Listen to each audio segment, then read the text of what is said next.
చంద్రగ్రహణం రోజు చంద్రుణ్ణి, సూర్యగ్రహణం రోజు సూర్యుణ్ణి రాహువు మింగేస్తాడని ఇంట్లో మన పెద్దవాళ్ళు చెప్తుంటారు.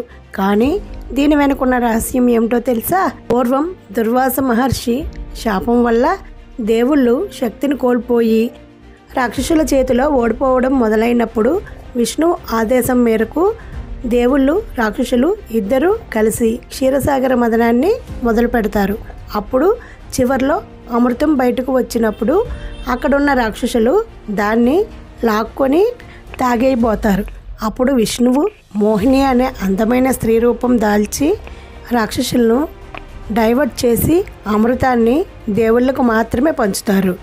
అయితే అక్కడున్న రాక్షసుల్లో ఎదురుగా అమృతం ఉందన్న విషయాన్ని మర్చిపోయి ఎదురుగా ఉన్న మోహినిని కళ్ళప్పగించి చూస్తూ ఉంటారు. అయితే స్వల్పాను అనే రాక్షసుడు మాత్రం విషయం అర్థం చేసుకొని దేవతలుగా వేషం మార్చుకొని అమృతాన్ని తాగడం మొదలు పెడతాడు. ఈ విషయాన్ని తెలుసుకున్న సూర్యచంద్రులు విష్ణువుకు చెబుతారు. విష్ణువు వెంటనే తన సుదర్శన చక్రంతో ఆ రాక్షసుడి తలను నరికేస్తాడు.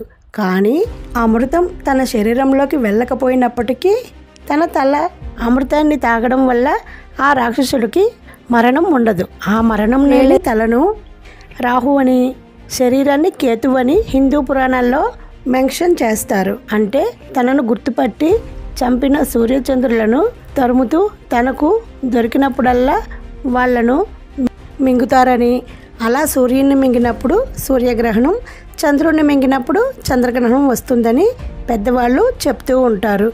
అయితే రాహువు తల కింద శరీరం ఉండదు కాబట్టి గ్రహణం కొద్దిసేపు మాత్రమే ఉంటుంది.